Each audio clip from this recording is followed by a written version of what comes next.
JMM के केंद्रीय महासचिव सुप्रिया भट्टाचार्य ने की प्रेस कॉन्फ्रेंस। मधुपुर उपचुनाव में जेएमएम की जीत के बाद किया जनता का आभार।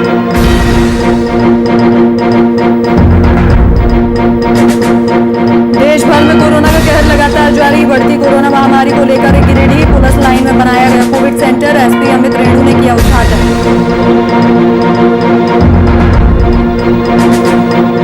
और देश भर में ऑक्सीजन की भारी किल्लत जारी। गिरिडीह में अस्पताल से चोरी हुई ऑक्सीजन सिलेंडर की छानबीन में जुटी पुलिस।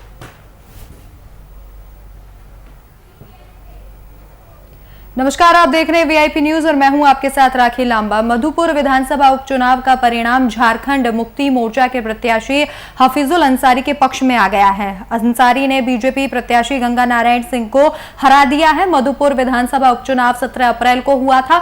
रविवार सुबह 8 बजे भारी सुरक्षा व्यवस्था के बीच कोविड-19 गाइडलाइन को पालन करते हुए चरकी पहाड़ी स्थित मतगणना स्थल में वोटों की गिनती शुरू हुई। पहले से 5वें राउंड तक बीजेपी प्रत्याशी गंगा नारायण सिंह को बढ़त मिली, लेकिन छठे राउंड के बाद जेएमएम प्रत्याशी हफीजुल अंसारी की वापसी हो गई। इसके बाद उन्होंने बढ़त बनाई तो अंतिम राउंड यानी 24वें राउंड तक बढ़त लगातार बरकरार रही और हफीजुल अंसारी की जीत के बाद जेएमएम गठबंधन के नेता लगातार बधाई दे रहे हैं।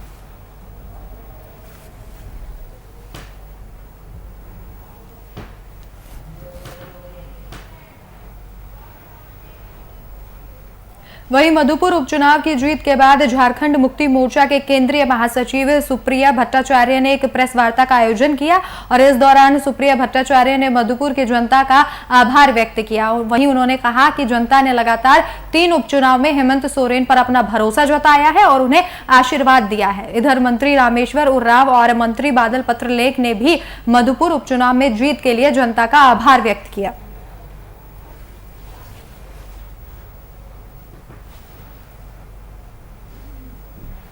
झारखंड के बारे में हम काम करते हैं, झारखंड के बारे में बोले। दूसरे में गए हैं, दूसरे राज्य में भी, बंगाल में गए, असम में गए, तो मेहमान बन के गए। हम तो अपना काम किए, वापस आए। वहाँ के बारे में बहुत ज्यादा बोल नहीं पाते हैं, बोलना नहीं है हमको।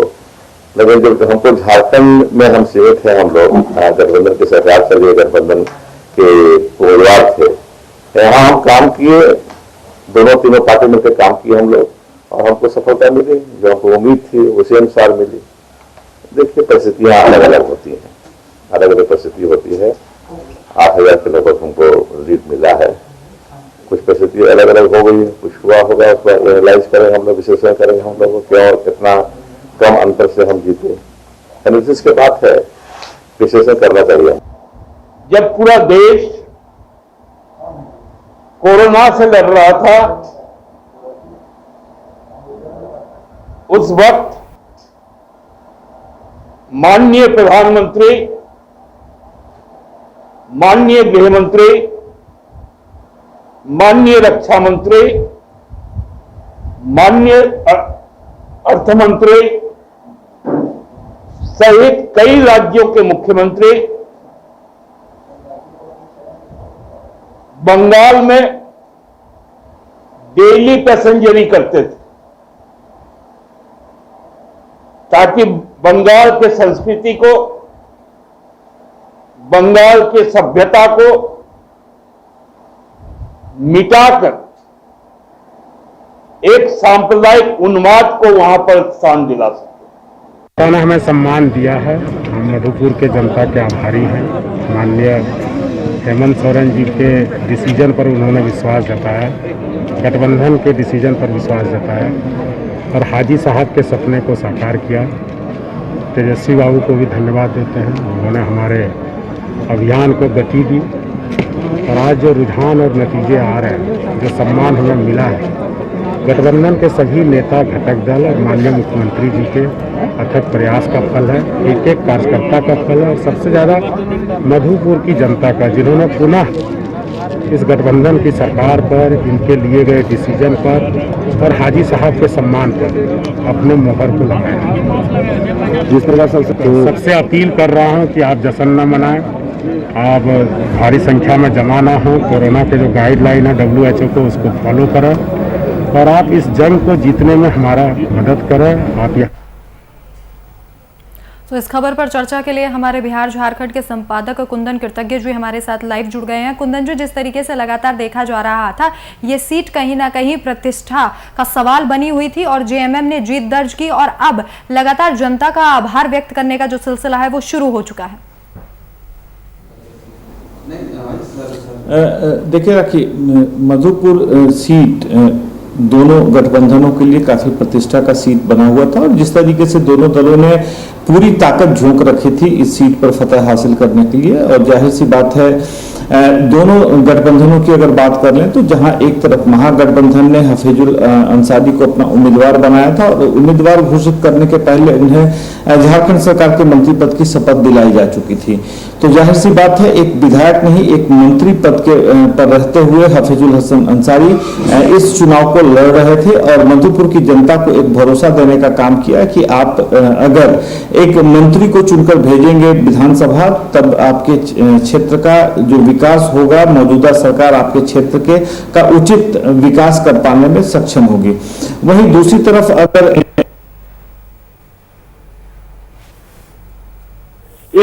उपचुनाव में काम किया था, उसने आजसू के पुराने उम्मीदवार जिन्होंने 2019 में अलग से चुनाव लड़ा था और कह सकते हैं बीजेपी के खिलाफ चुनाव लड़ा था, उसे बीजेपी में शामिल कराकर गंगा नारायण को अपना आधिकारिक उम्मीदवार बनाया और माना यह जा रहा था जिस अंक गणित जिस गणना के आधार पर भाजपा ने गंगा नारायण को उम्मीदवार बनाया था वह आजसू और बीजेपी दोनों उम्मीदवारों को पिछले 2019 के विधानसभा चुनाव में मिले मतों के आधार पर यह पूरी स्ट्रैटेजी तैयार की गई थी और पूरी स्ट्रैटेजी में जहां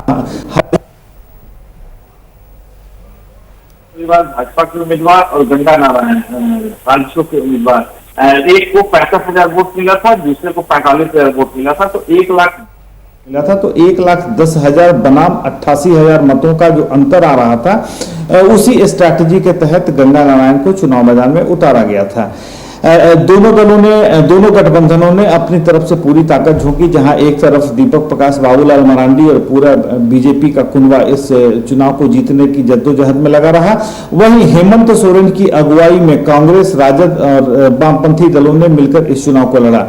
जहां हेमंत सोरेन के नेतृत्व की बात थी, जहां हफीजुल हसन अंसारी एक मंत्री की हैसियत से, कांग्रेस ने भी इस जीत में काफी अहम भूमिका निभाई है क्योंकि कांग्रेस के तमाम दिग्गज नेता वो कांग्रेस कोटे से जो भी मंत्री रहे हैं, रामेश्वर उरांव की बात कर लें, बादल पत्रलेख की बात कर लें, बन्ना गुप्ता की बात कर लें, जो भी मंत्री रहे थे उन तमाम लोगों ने यहाँ पर मधुपुर उपचुनाव में जीत सुनिश्चित करने के लिए अपना दमखम लगाया था और अंततः जो नतीजे निकल कर आए हैं उसने महागठबंधन की एकता को, उसकी यूनिटी को, उसकी स्ट्रैटेजी को जनता के द्वारा स्वीकृत सिद्ध किया है।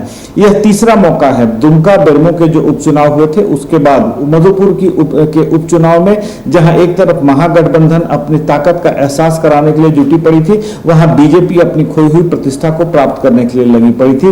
बाबूलाल मरांडी विधायक दल के नेता के तौर पर, दीपक प्रकाश प्रदेश अध्यक्ष के तौर पर इन्हें अपनी उपयोगिता, अपनी सार्थकता सिद्ध करनी थी और जाहिर सी बात है ऐसे मौकों पर भाजपा को शिकस्त देना महागठबंधन के लिए नैतिक फतह के साथ साथ एक बहुत बड़ी उपलब्धि आप इसे मान सकते हैं। महागठबंधन ने जहां जीत की हैट्रिक लगाई है मधुपुर उपचुनाव में, उस जीत की हैट्रिक के साथ सबसे अहम बात यह स्थापित हुई है कि जिस वायदे के साथ 2019 का चुनाव लड़ा गया था उन वायदों को जनता आज भी अग्रसारित करती है, जनता आज भी उन वायदों का समर्थन करती है और खास करके इस उपचुनाव की जीत ने आने वाले समय में सरकार की मजबूती को एक सिद्ध किया है और सरकार की मजबूती को जनता के बीच में स्थापित करने की कोशिश की है। राखी, लेकिन कुंदन जी, क्या लगता है जिस तरीके से राज पालीवाल को टिकट नहीं दिया गया, क्या उसका खामियाजा भी बीजेपी को भुगतना पड़ा और आजसू के नेता गंगा नारायण को चुनाव में खड़े कर देना, क्या बीजेपी की तरफ से ये गलती रही है, भूल रही और इसी का खामियाजा क्या पार्टी को आज भुगतना पड़ा है? देखिए राखी, राजनीति में पिछले चुनावों के नतीजों से आप अगले चुनाव को नहीं लड़ सकते। यह मौजूदा आज जिन 5 विधानसभा राज्यों के विधानसभा चुनावों के नतीजे आए हैं उसने भी सिद्ध किया। अगर पश्चिम बंगाल का उदाहरण ले लें, असम का उदाहरण ले लें या बाकी तीनों राज्य केरल, पुडुचेरी और तमिलनाडु का उदाहरण ले लें, तमाम जगहों पर यह सिद्ध हुआ है कि आप पिछले चुनाव हो, चाहे लोकसभा का चुनाव हो या विधानसभा का चुनाव हो, उन चुनावों में प्राप्त हुए मतों के आधार पर आप अगले चुनाव की रणनीति नहीं तैयार कर सकते। मैं सीधा सा उदाहरण आपको देता हूं। 2016 में 211 सीटों के साथ ममता बनर्जी सत्ता में लौटी थी। उसके बाद 2019 के लोकसभा चुनाव में जब बीजेपी 2 सीट से 18 सीट तक का लोकसभा सांसदों का सफर तय किया, उसके बाद यह अनुमान लगाए जा रहे थे कि बीजेपी को लगभग 120 सीटों पर बढ़त मिलती हुई दिखाई दे रही है, 120 विधानसभा सीटों पर, और उसी आधार पर बीजेपी ने पूरा दमखम लगाया था और यह अपेक्षा कर रहे थे कि 200 का जो लक्ष्य निर्धारित करके वह चल रहे हैं उस लक्ष्य को वह पार पा जाएंगे। लेकिन स्थिति आज देखिए कि बीजेपी 3 अंकों के आंकड़ों तक भी नहीं पहुंच पाई है। इसी सिद्धांत को, इसी रणनीति को भाजपा ने मधुपुर उपचुनाव में साबित करने की कोशिश की कि 65,000 वोट राज परिवार को आए थे भाजपा उम्मीदवार के तौर पर, और गंगा नारायण को आजसू उम्मीदवार के तौर पर 45,000 वोट मिले थे। वहीं हाजी हुसैन अंसारी को जेएमएम उम्मीदवार के तौर पर, महागठबंधन के प्रत्याशी के तौर पर 88,000 वोट आए थे। इन तमाम वोटों की गणना के आधार पर गंगा नारायण को आखिरी मौके पर भाजपा में शामिल कराकर उसे अपना उम्मीदवार वहां पर घोषित करना, यह बीजेपी की एक हो सकता है इस रणनीति के तहत भी हार का सामना करना पड़ा हो, क्योंकि राज परिवार वहां से परंपरागत उम्मीदवार रहे हैं भाजपा के। 2 बार वह विधायक बनकर चुने भी गए हैं और विधानसभा का वहां पर उन्होंने उस इलाके का प्रतिनिधित्व भी किया है। जाहिर सी बात है, राज परिवार और उनके कैडर्स और उनके समर्थकों के बीच में इस बात की गहरी नाराजगी देखने को मिली, और माना यह भी जा रहा है कि जो 6 उम्मीदवार इस चुनाव मैदान में थे, जिसमें 2 गठबंधन के प्रत्याशी थे और बाकी 4 निर्दलीय उम्मीदवार थे, इसमें 2 उम्मीदवार ऐसे थे जो राज परिवार के समर्थित उम्मीदवार थे। राज परिवार के कहने पर ही उन्होंने वोट काटने के लिए ही चुनाव लड़ा था। और जाहिर सी बात है, अगर 2 उम्मीदवारों को मान लिया जाए तो ऐसे में उन 2 उम्मीदवारों को प्राप्त हुए मत कहीं न कहीं बीजेपी कैडर के या राज परिवार के समर्थकों का वोट आप मान सकते हैं, और उसने एक बहुत बड़ी भूमिका निभाई है। और तीसरी और सबसे अहम बात आपको बता दूं, पिछले चुनाव में नोटा में जो मत पड़े थे वो 1000 से नीचे के मत थे, लेकिन इस बार नोटा में लगभग 5000 मत आए हैं। बिल्कुल कुंदन, तो जिस तरीके से बीजेपी और जेएमएम में कांटे की टक्कर देखी गई, लेकिन जेएमएम ने कहीं ना कहीं अपनी जीत दर्ज करा ली और लगातार यही कहा जा रहा था कि ये सीट जो है वो जेएमएम के पाले में ही जाएगी। हमारे साथ बने रहिए। इस वक्त हमारे साथ इसी खबर पर चर्चा के लिए अमरनाथ पाठक संवाददाता हमारे साथ फोन लाइन पर मौजूद हैं। अमर, एक जीत फिर दोबारा ऐतिहासिक जीत जेएमएम ने दर्ज की, और जिस तरीके से लगातार पासा पलटता रहा, 5वें 6ठे राउंड तक बीजेपी अपनी बढ़त बनाती रही, लेकिन इसके बाद पूरी तरीके से तस्वीर बदल गई और आखिरकार जेएमएम ने जीत दर्ज करा ही ली, और अब कार्यकर्ताओं में, पूरे जेएमएम में खुशी की लहर है। जी हाँ, आखिर जेएमएम कार्यकर्ताओं में खुशी की लहर है। इसके साथ मैं आपको बता दूं कि आज का जो चुनाव परिणाम जो आया है, ये चुनाव परिणाम काफी उतार चढ़ाव भरा रहा, और जो मार्जिन जो पहले से जो जेएमएम के लोग ने जो तय कर रखा था, सोच रखा था कि वो मार्जिन जो होगा वो जीत का लगभग 20 से 25,000 का होगा, वह मार्जिन कहीं ना कहीं अब कम हो गया है। वो ऐसा बताया जा रहा है, जो भी आधिकारिक सूत्रों ने हालांकि इस बात की पुष्टि नहीं की है, लेकिन जो खबरें जो छन के आ रही हैं, जो लगभग 7,500 के मत से चुनाव जीते हैं हफीजुल हसन। मैं आपको बता दूं कि हालांकि जीत तो जीत है, लेकिन इसके बावजूद जो जिस प्रकार के मुख्यमंत्री वहां पूरे लगातार कैंप करते रहे और सब कुछ वहां पर जेएमएम के सारे मंत्री वहां गए, जाकर के कैंपेनिंग किया, घटक दल के जो लोग हैं उन लोगों ने भी मेहनत किया, इसके बावजूद इस प्रकार की जो जीत है, ये कहीं ना कहीं जीत तो जीत होती है, लेकिन कहीं ना कहीं कसक जरूर है कि जेएमएम के लोगों के बीच में है कि आखिर ये इतना कम मार्जिन से जो जीत है वो आखिर कैसे हुआ। इसको लेकर के हालांकि ऑफ द रिकॉर्ड लोग कांग्रेस के कुछ नेताओं पर ठिकरा फोड़ रहे हैं कि इतना कम जो वोट आया है वह कांग्रेस के नेता इरफान अंसारी के द्वारा कुछ बाबा बैद्यनाथ मंदिर में जाकर के पूजा करना कहीं ना कहीं वोट परसेंटेज को घटाने का काम किया है।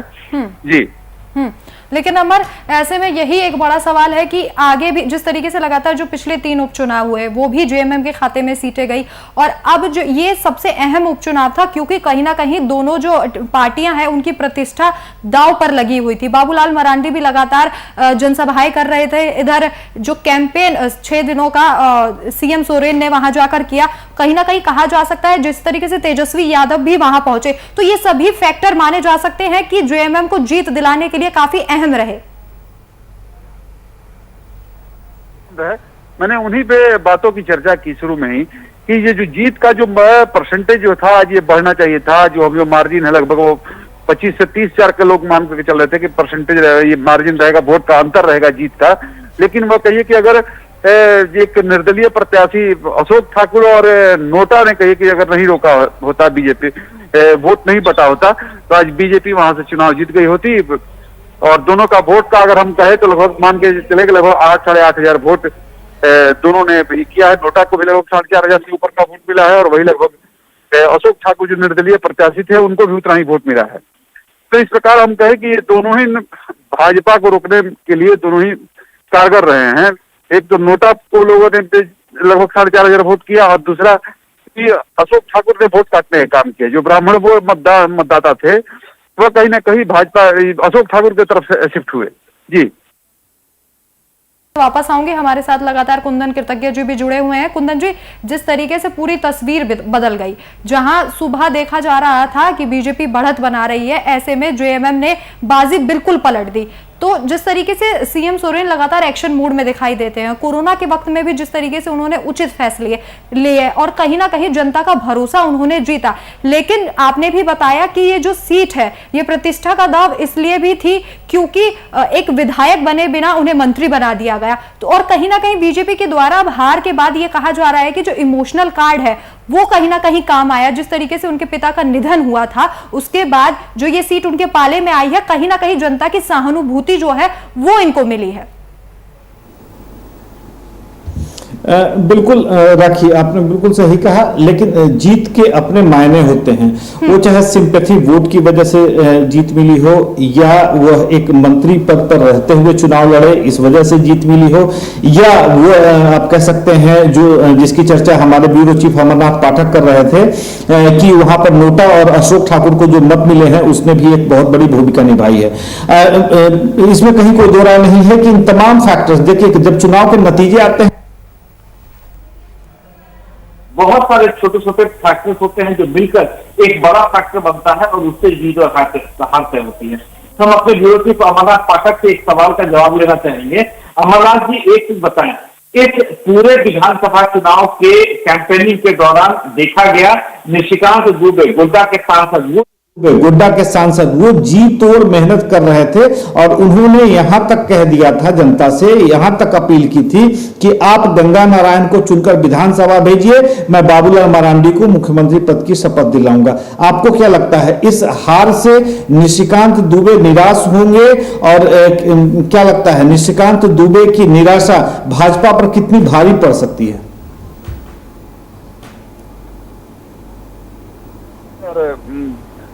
जरूर सांसद निशिकांत दुबे इस चुनाव परिणाम से निराश है। हालांकि हमारी जब आज उनसे बात हो रही थी दिन में, लगातार वो रुझानों पर नजर बनाए हुए थे और उन्होंने आज इस बात को स्वीकार किया कि भाजपा के ही भीतर कुछ न कुछ जो लोग हैं जो कि कहीं ना कहीं नाराज थे या फिर कहें कि भीतर घात हुआ है और भीतर घात के कारण ही पार्टी की हार हुई है।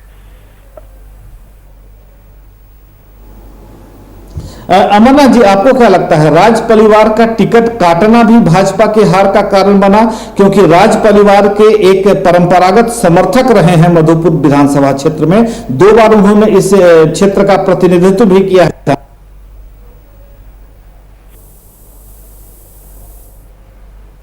कुछ कार्य जो उनके समर्थक, देखिए मैं आपको प्रॉपर देवघर जिले की मैं आपको बात करूं तो यहाँ पर 3 गुट में कहिए कि भाजपा लगभग 3 नहीं कहीं 4 गुटों में भाजपा बटी हुई है। एक निशिकांत दुबे गुट में बटी हुई है भाजपा, एक राज परिवार गुट में बटी हुई है भाजपा, एक नारायण दास की गुट में बटी हुई है भाजपा और एक रणधीर सिंह के गुट में बटी हुई है भाजपा।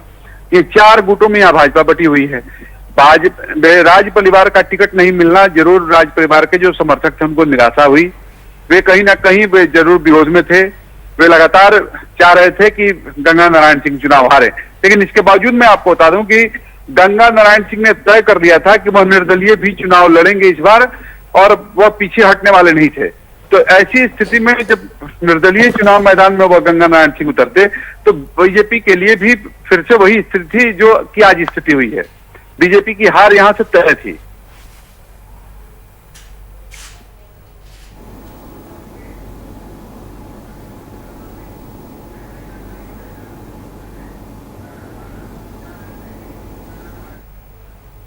जी कुंदन जी।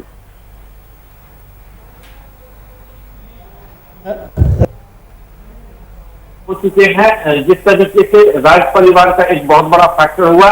और एक सबसे अहम जानकारी जो हमारे ब्यूरो चीफ अमरनाथ पाठक जी हमारे ब्यूरो चीफ अमरनाथ पाठक जी ने दी वहां से कि भारतीय जनता पार्टी कहीं ना कहीं इस पूरे चुनाव के दौरान 4 गुटों में बटी रही। एक सारठ के विधायक रणधीर सिंह की बात उन्होंने की, देवघर से नारायण दास की बात की, राज परिवार की बात की और चौथे गुट के तौर पर गंगा नारायण काम कर रहे थे। इन 4 गुटों में बटे होने की वजह से कहीं ना कहीं भाजपा गुटबाजी का शिकार हुई और इस गुटबाजी के परिणाम स्वरूप भाजपा को हार का मुंह देखना पड़ा। निशिकांत दुबे एक ऐसा शख्स जिसने जीतो इस उपचुनाव में भाजपा को जीत दिलाने की कोशिश की, उस व्यक्ति के लिए, उस सांसद के लिए ये एक निराशा भरा क्षण था। लेकिन सबसे अहम बात यह है कि जब पार्टी अंदरूनी गुटबाजी में फंसी हो, वैसे में कोई शख्सियत पार्टी का भला नहीं कर सकता। लेकिन एक बात बहुत स्पष्ट है, आने वाले समय में भाजपा को अब आपसी गुटबाजी समाप्त करके एक संगठन, एक पार्टी के तौर पर उभर कर सामने आना पड़ेगा, तभी आगे आने वाले चुनाव में भाजपा जीत की अपेक्षा रख सकती है। राखी। बिल्कुल कुंदन जी, जिस तरीके से आपने बताया, अगर जीतना है तो बीजेपी को एकजुट होना होगा, चाहे वो बिहार हो या फिर झारखंड हो। एकता के साथ ही अब बीजेपी हर चुनाव में अपनी जीत हासिल करवा सकती है। इस चर्चा में मेरे साथ शामिल होने के लिए आपका बहुत बहुत शुक्रिया। इसी के साथ ब्यूरो चीफ अमरनाथ पाठक हमारे साथ जुड़े थे, आपका भी बहुत बहुत शुक्रिया। तो जिस तरीके से लगातार देखा जा रहा था कि आखिर मधुपुर का महासंग्राम किसके नाम होगा, किसका राजतिलक होगा, ऐसे में तस्वीर साफ हुई और ये क्लियर हो गया कि हफीजुल अंसारी ही इस सीट के मालिक होंगे और एक बार फिर से इस सीट पर जेएमएम का दबदबा दिखाई दिया।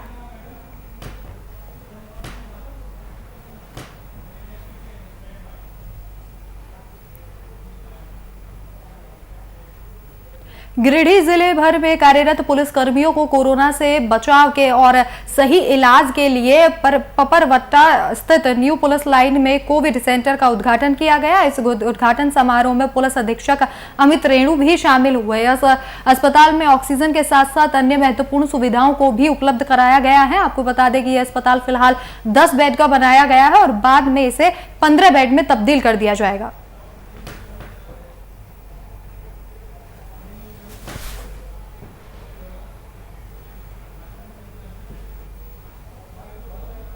का उद्घाटन किया गया है और यहाँ डॉक्टर अनिल कुमार और इनके साथ 4 कंपाउंडर, 2 नर्स डेडिकेटेड है। जो भी हमारे पुलिसकर्मी या उनके परिवार के लोग जो है कोरोना पीड़ित होंगे, उनका इलाज हम यहाँ करेंगे, क्योंकि ये कोरोना जो है काफ़ी लोग इससे प्रभावित हो रहे हैं और बहुत कम समय दे रहा है लोगों को लाइफ सेविंग बचाने के लिए। पुलिस लाइन में उद्घाटन किया।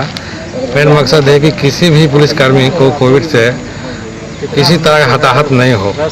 हम लोग इसी प्रयास में यहाँ पर लगे हुए थे और यहाँ पर समुचित व्यवस्था है, ऑक्सीजन और नेबुलाइजर और ऑक्सीमीटर, इमरजेंसी ड्रग्स सब यहाँ अवेलेबल है और हम लोग दिन रात पुलिसकर्मियों को या किसी का भी सेवा करने के लिए हमेशा तैयार हैं। कोई गारंटी नहीं ये है। वहीं गिरिडीह के विधायक सुदिव्य सोनू की ओर से सदर अस्पताल में 50 जंबो ऑक्सीजन सिलेंडर उपलब्ध कराए गए हैं। 50 में से 20 सिलेंडर सदर अस्पताल में इस्तेमाल किए गए, जबकि 30 सिलेंडर एएनएम कोविड अस्पताल में दिए जाएंगे। और हालांकि अब अस्पताल में सिलेंडर के चोरी होने की बात सामने आई है। सिलेंडर चोरी होने की शिकायत उपाधीक्षक डॉक्टर उपेंद्र कुमार ने पुलिस को सूचना दी है इसकी, और जिसके आधार पर पुलिस इस सिलेंडर की छानबीन में लगातार जुटी हुई है, तलाश में लगातार जुटी हुई है।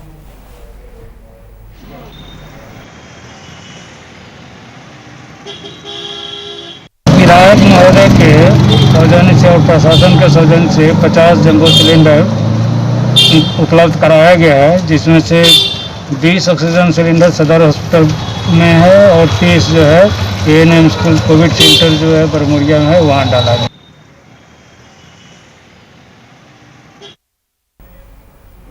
वहीं पाकुड़ जिले में 2 गुटों में हुए आपसी विवाद में एक पुलिसकर्मी समेत 2 लोगों की मौत हो गई।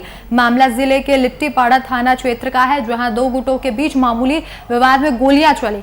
इस गोलीबारी में एक नाबालिग और एक पुलिसकर्मी की मौत हो गई। झड़प की सूचना पर मौके पर पहुंची स्थानीय पुलिस ने दोनों घायलों को सामुदायिक स्वास्थ्य केंद्र में भर्ती करवाया, जहां इलाज के दौरान दोनों की मौत हो गई। साथ ही पुलिस द्वारा मामले की छानबीन किए जाने पर विवाद का कारण आम तोड़ने का बताया जा रहा है। मामले में पाकुड़ के एसपी मनीलाल मंडल ने कहा कि आगे की कार्रवाई लगातार जारी है। मर्डर हुआ है, इसको अभी हम पीओ पर से हम लौट के आ रहे हैं देख के। इसमें जो अभी तक जो बात सामने आ रही थी कि सिपाही ने गोली चलाया है और मन्नू केवट को मारा है, और फिर मन्नू केवट को भी किसी ने गोली चला के मारा है, ऐसी बात अभी संदेहास्पद है। हम लोग सच्चाई अनुसंधान कर रहे हैं। आम तोड़ने को लेकर के 2 पक्षों में मारपीट हुई, उसके बाद गोली चली और जो कहा जाता है कि बिरजू केवट के द्वारा, जो कि जिला पुलिस में दुमका जिला में पोस्टेड है, उसके द्वारा बास्की केवट के बेटा मन्नू केवट पे गोली चला दिया और जिसके इलाज के दौरान लिट्टीपाड़ा हॉस्पिटल में उसकी मौत हो गई है। और उसके बाद कहा जा रहा है। फिलहाल इस वक्त के बुलेटिन में मेरे साथ इतना ही। देश और दुनिया की तमाम बड़ी खबरों के लिए देखते रहिए VIP न्यूज। नमस्कार।